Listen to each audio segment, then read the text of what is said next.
नमस्कार साथियों, स्वागत है आप सभी का मेरे चैनल सिर्फ IAS में। और दुनिया भर के देशों ने ट्रंप चचा को अब बना दिया है और लालची। जी हाँ दोस्तों, वेनेजुएला पे हमला करके पूरा प्रेसिडेंट ही उठा के अपने पास ले जाने वाले ट्रंप चचा अब ग्रीनलैंड पे अपनी नजरों को घुमा चुके हैं। ग्रीनलैंड ही नहीं बल्कि एक तस्वीर बहुत वायरल हो रही है पूरे इनके ट्विटर के अंदर, मतलब आज के एक्स की तरफ से, जिसमें वेस्ट के लोग उसे शेयर कर रहे हैं। उसमें बीच में है पुतिन का पूरा फैमिली दिखा रहे हैं। फैमिली के तौर पे उनकी बीवी बच्चा नहीं बल्कि जिनपिंग, बेलारूस के पीएम लुकाशेंको, उसके अलावा मदुरो, उसके अलावा ईरानियन प्रेसिडेंट और आपको असद बल अशर के बारे में पता ही होगा, जो आपके सीरिया वाले थे। तो इनमें से जो क्रॉस लगता है आपने देखा होगा। तो अब देखिए मदुरो और असद के ऊपर तो लग गया, और उसके अलावा अब तीसरा निशाना इनका आपको मालूम है बढ़िया तरीके से, ईरान के पीएम होने वाले जिनपिंग तक तो आराम से पहुंचेंगे। वो ट्रंप का या यूएस का फ्यूचर प्लान हो सकता है, बट एक एक करके सबको हटा रहे हैं। लेकिन वो तो हम देखेंगे ही कि ईरान वो कैसे धमकिया रहा है यूएस, साथ ही साथ इस समय साइमल्टेनियसली कोलंबिया, क्यूबा, सबको धमकी आ रहा है। लेकिन इन सभी धमकी में सबसे बड़ा नाम इस समय ग्रीनलैंड का है, जिसे धमकियाना नहीं कब्जियाने के बारे में सोच रहा है यूएस। और अभी ही 15-20 दिन, महीने 2 महीने के अंदर ही कब्जिया भी लेगा, ये भी कह रहा है। तो आइए जानते हैं इस लेक्चर के अंदर कि ग्रीनलैंड है क्या, और ग्रीनलैंड नाम है तो क्या सच में ग्रीन है, और अगर है भी तो ट्रंप को चाहिए क्यों ग्रीनलैंड। इस बारे में डिटेल से चर्चा करेंगे। साथ ही जानेंगे कि इस वक्त कैसे जो है वो ट्रंप अपनी ही, जैसे कहते हैं कि संरक्षता करी जाती है पिताजी के द्वारा अपने बच्चे की, और अगर पिताजी अपने बच्चों को हड़प ले, नागिन अगर बन जाए कि अपने ही अंडे खा ले, तो क्या होगा ये भी मैं समझाऊंगी। आइए शुरुआत करते हैं। बहरहाल आप देख सकते हैं हर तरफ कहानी ही कहानी है, और कहानी में क्या है कि ग्रीनलैंड, जी हाँ, ग्रीनलैंड की स्ट्रैटेजिक इंपॉर्टेंस ऐसी है, इसलिए ट्रंप चाहते हैं। अब देखिए जिस हिसाब से यहाँ मजाक उड़ के रह गया है पुतिन का भी, कि भाई पुतिन को भी पकड़ लो, ज़ेलेंस्की बोल रहा है, कहीं उल्टी बारी ना हो जाए, ज़ेलेंस्की को पुतिन पकड़ ले। पर जो भी है, आज पुतिन ने ना इस ग्रीनलैंड बारे में कोई स्टेटमेंट दिया, और मदुरो के पकड़ ले जाने पे तो बस नॉर्मल ही बात रही। चाइना कुछ करेगा नहीं, आपको पता है, क्योंकि वेनेजुएला के अंदर भी चाइना ने सिर्फ कंडेम किया।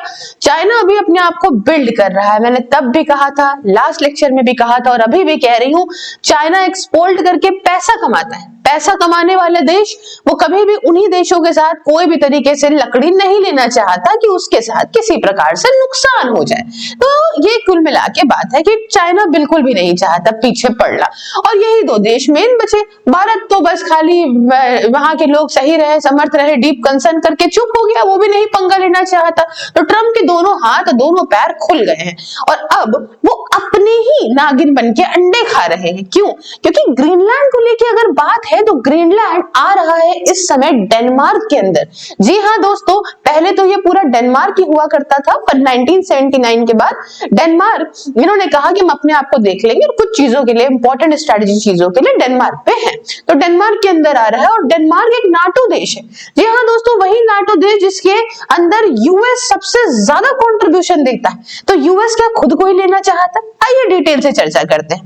हालांकि ट्रंप की जब ये बात आई, स्टेटमेंट आई अखबार को इंटरव्यू देते वक्त कि हम हड़प लेंगे, तो बहुत ही जैसे ग्रीनलैंड के पीएम ने यहाँ बोला कि दिस इज इनफ, कोई सेल पे नहीं है, स्टॉप योर थ्रेट्स। लेकिन इस प्रकार की जो स्टेटमेंट निकल के आई भी ग्रीनलैंड के पीएम की तरफ से, वो भी क्या फर्क पड़ता है, क्योंकि अभी जो वेनेजुएला के अंदर नई सरकार आई थी, जो वाइस प्रेसिडेंट अभी वहां पे इंटरिम गवर्नमेंट संभालने लग गई है, उन्होंने भी बड़े स्टाइलिश तरीके से ट्रंप को ललकारा था और कहा था वेनेजुएला हार नहीं मानेगा। लेकिन जैसे ही ट्रंप ने कहा अभी कायदे से और थपड़े आ जाओगे और बम गिरा देंगे, तो तुरंत वो सरेंडर होके बोले कोलैबोरेट कर लो हमारे साथ। तो आपको क्या लगता है कि ये सब करेंगे? नाटो देश है, यूरोपियन देश सब एक साथ आ जाएंगे, कुछ ऐसा नहीं होगा, बल्कि जो है हर तरीके से यूएस ही सर्वे सर्वा है, देख सकते हैं। इसी के साथ साथ क्यूबा और कोलंबिया पे भी हाथ गिरी है। कोलंबिया में कुछ तो तारीफ कर रहे हैं और जो कुछ बड़े लेवल पे बुराई कर रहे हैं वो कहते हैं भैया ये तो गलत हो गया, हम भी लथड़ जाएंगे इसमें, तो इतने सारे लोग वहां पे मार दिए गए यूएस के स्ट्राइक में। चीखने चिल्लाने से क्या होता है, कोई फर्क नहीं पड़ता।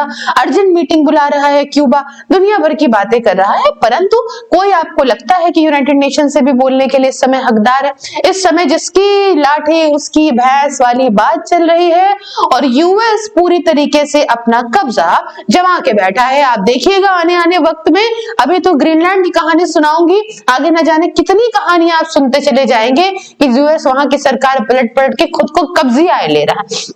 पर यहाँ ग्रीनलैंड की कहानी क्या है उसको जानने के लिए हम सबसे पहले ग्रीनलैंड क्या है उसको जान लेते हैं। तो दोस्तों आप देख सकते हो ग्रीनलैंड के इस मैप को, ग्रीनलैंड 57, 50, 60 हजार की आबादी वाला देश जो एक नाम से ग्रीनलैंड है परंतु पूरा का पूरा आइसलैंड जैसा है। आइसलैंड के विपरीत ये आइसलैंड के बगली में पड़ता है। आइसलैंड एक ऐसा देश जो पूरी ग्रीनरी से भरा है, वही जगह ग्रीनलैंड एक ऐसा देश जो पूरा बर्फ से भरा है लेकिन उसका नाम ग्रीन है। तो इन दोनों के नाम बहुत ही ऑपोजिट है, इस बात को जान लीजिएगा। ये खूबसूरत जगह, खूबसूरत सी कह सकते हैं ऐसी जगह जो डेनमार्क के अंदर आती है और यहाँ पे फ्रेश वाटर के बहुत सारे रिजर्व है क्योंकि अभी भयानक मात्रा में ये यहाँ पे पानी है, सॉरी भयानक मात्रा में यहाँ पे बर्फ है और ग्लेशियर्स पिघलती है तो पानी आता है। तो आप समझ लीजिएगा दोस्तों, एक तरफ वेनेजुएला पे कब्जा और दूसरी तरफ ग्रीनलैंड का पानी, इन दोनों का क्या मतलब? भैया फॉसिल फ्यूल पूरी दुनिया के अंदर बंद करने के बारे में चीख चीख के बात कही जा रही थी, लेकिन ट्रम्प जब से आए और हमेशा से ही उन्होंने कहा कि फॉसिल फ्यूल की ऐसी की तैसी तो नहीं करने देंगे, हम कोई ग्रीन एनर्जी को सपोर्ट नहीं करना चाहते हैं। काहे कि सोलर एनर्जी, यहाँ इतना फॉसिल फ्यूल हमें बेचना है तो हम पैसे कमाएंगे कि हम यहाँ पे जो है वो बड़ा धरती को अच्छा बनाएंगे। तो ट्रम्प पेरिस क्लाइमेट एग्रीमेंट जैसे जितने भी प्रकृति से ज्यादा अच्छे एग्रीमेंट थे उन सब से इन्होंने कहा यूएस को बाहर निकाल लो भैया, हम तो फॉसिल फ्यूल की तरफ जाएंगे। अब आप बहुत अच्छी तरह से जानते हैं कि फॉसिल फ्यूल एक ऐसी चीज है जो आग लगेगी जलेगा, कार्बन बढ़ेगा तो ग्लोबल वार्मिंग होगी, तो पोल्यूशन बढ़ेगा तो गर्मी होगी, तो ग्रीन हाउस इफेक्ट दुनिया भर में आप बचपन से इस चीज को सुनते हुए चले आ रहे होंगे।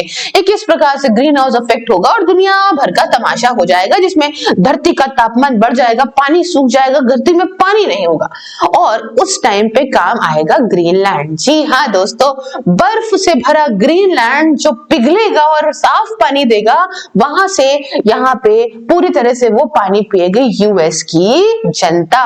तो मैम ये बात अभी थोड़ी हो रही है, ट्रम्प अभी क्यों पगला गया भाई? देखो आज जो आपके यहाँ फैशन है वो 30 साल पहले 25 साल पहले यूएस में था, आज जो आप है वो 50 साल पहले यूएस था। तो यूएस हमेशा अपने से 100-200 साल आगे की बात सोच के चलता है कि आज जो मैं करनी कर रहा हूं उसका इफेक्ट जब भी आएगा तब भी यूएस होगा सर्वे सर्वा। तो पहला तो ये समझ लो, बाकी तो यूएस कहते ही है कि वहां रेयर अर्थ मिनरल्स बहुत ज्यादा है। ट्रम्प जब से जीत के आया है, अपने मैनिफेस्टो से लेके जीत के आने तक आप ग्रीनलैंड की चर्चा सुनते होंगे जिसमें ट्रम्प कहता था कि मैं ग्रीनलैंड को तो कब्जा ही लूंगा चाहे जो हो जाए। ये तो वही बात हुई कि नाटो के एक मेंबर के अंडर जो आ रहा है, जो स्पेस जो जगह, उसको कब्जाने की बात नाटो का हेड ही कर रहा है। हेड क्या मतलब? नाटो को जो सबसे ज्यादा जिसका बाप है वो ही कर रहा है, तो कोई क्या उसका सीधा कर लेगा? तो क्या यूएस एक्सपैंड करना चाहता है खुद को? जी हाँ दोस्तों, मालूम तो कुछ ऐसा ही देता है। अब ये ग्रीनलैंड को करीब से देख सकते हो, डेनमार्क के अंदर 3 टेरिटरीज आती हैं, इसमें एक ये फेरो आइलैंड्स आप देख सकते हो मार्क है, एक ग्रीनलैंड है और डेनमार्क तो डेनमार्क है ये, ठीक है। ग्रीनलैंड ये आइसलैंड से लगा हुआ। ये ग्रीनलैंड जाना जाता है अपनी खूबसूरती, सफेद बर्फ और अरोरा लाइट्स के लिए, बहुत ही सुंदर लोग टूरिस्ट जाते हैं। तभी यहाँ देख सकते हैं कैटी मिलर के पोस्ट में ग्रीनलैंड की इमेज जिसमें पूरा पूरा यूएस के अंदर इसको दिखाया हुआ है ना, और जो है झटका। अब यहाँ पे आप वर्ल्ड मैप में देखो, ग्रीनलैंड उधर डेनमार्क का हिस्सा जो दिखा रहा है व्हाइट कलर का, ऊपर कनाडा है, फिर है आपका United states of America. America के पास ही यहाँ पे आप समझ लो अलास्का भी है, और अलास्का भी आप सोचिए रशिया से अमेरिका लेने वाला, जब रशिया ने कूड़े के भाव उसको बेच दिया था, आज भी पछताता होगा कि क्यों बेच दिया, हम वहीं पे जम के बैठे रहते बढ़िया आराम से, तो इधर कितना सही रहता। पर उस समय नहीं पता था, आज इसी का फायदा यूएसए उठा रहा है। तो यूएसए हमेशा आगे की प्लानिंग करके चलता है।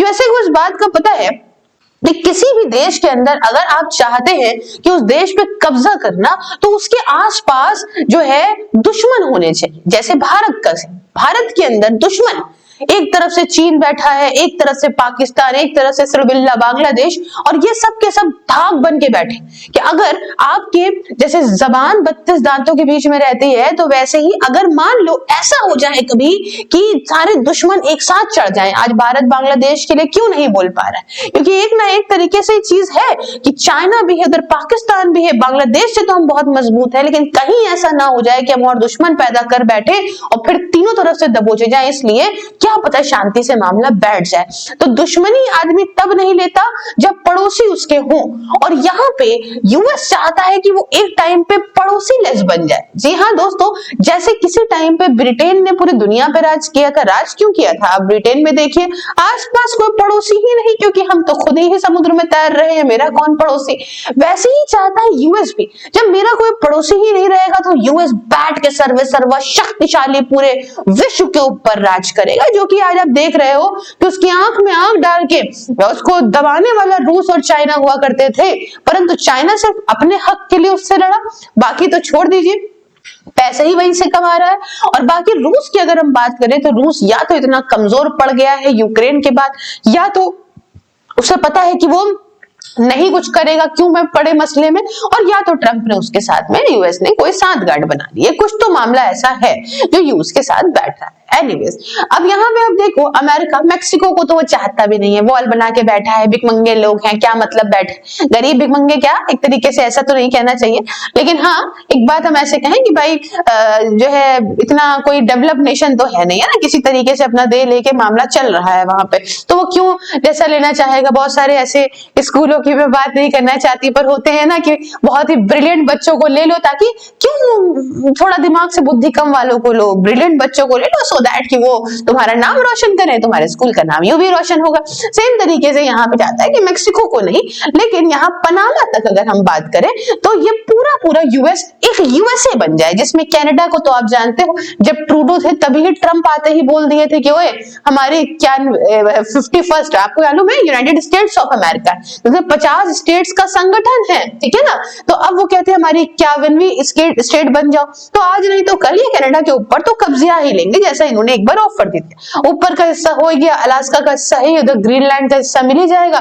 तो पूरी तरीके से जब आने वाले समय में यहाँ पे पानी की कमी होगी, बर्फ पिघलेगी, पानी हो जाएगा, जगह बन जाएगी, तो ट्रेड बहुत ही इजी हो जाएगा और ग्रीनलैंड से होते आएगा। तो आप समझिए ये कहानी अभी की नहीं है। जैसे आज के टाइम पे जब बच्चा पैदा होता है तो उसके जो है वो स्टेम सेल्स को स्टोर कर दिया जाता है ना, कि आजकल के पेरेंट्स नौजवान है, टेक्नोलॉजी बढ़ गई है कि कभी बच्चों को फ्यूचर में कोई भी बीमारी होगी तो वो स्टेम सेल से वो बच जाएगा बच्चा, कोई दिक्कत नहीं। तो वो सेम तरीके से यहाँ पे जो है अब यूएस ने भी सोच लिया है कि अभी नहीं, जो मैं हरकतें कर रहा हूँ, जो मैं पोल्यूशन फैला रहा हूँ, जो मैं ऑयल बेच रहा हूँ, इन सब के रिजल्ट्स आज से 100-200 साल बाद जब निकल के आएंगे, उस समय माना जा रहा है कि भैया यहाँ पे जो है जब बर्फ पिघल चुकी होगी 50 साल बाद ग्रीनलैंड के अंदर, ग्रीनलैंड में स्पेस बन जाएगी, ट्रेड वहां से होने लगेगा और यूएस शक्तिशाली बन जाएगा, जिसमें कोई उसके आसपास पड़ोसी नहीं होगा जो उसके ऊपर दबाव बना सके।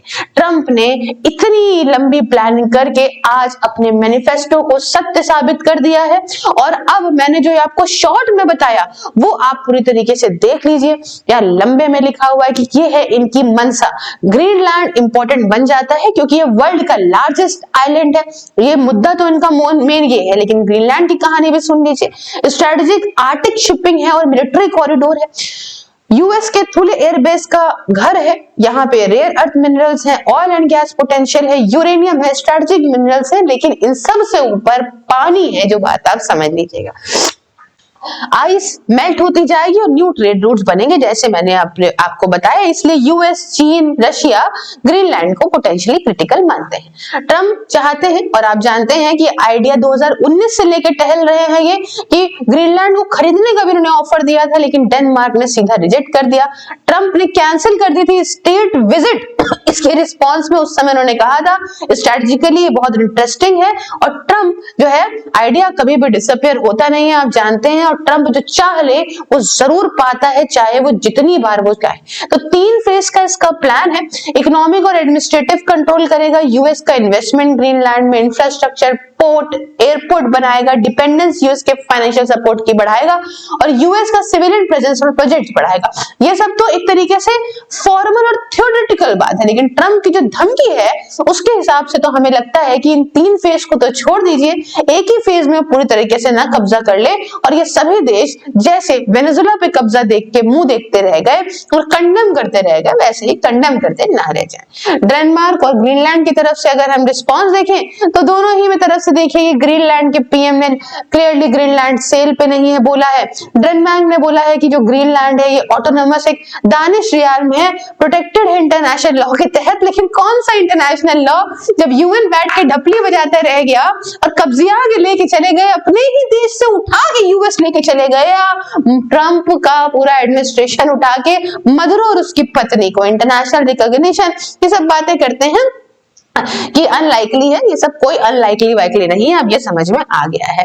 लीगल और सिविल राइट्स की बात करें तो ह्यूमन राइट्स का कुछ कहना है कि हाँ भैया यूएस की कांग्रेस का ये सब दुनिया भर की बातें एनीवेज, है ना। तो ये पूरी कहानी है जो मैंने आपको बताई इसको लेके। आई होप आप पूरी तरीके से समझ गए होंगे चीजों को जो मैंने आपको बताया।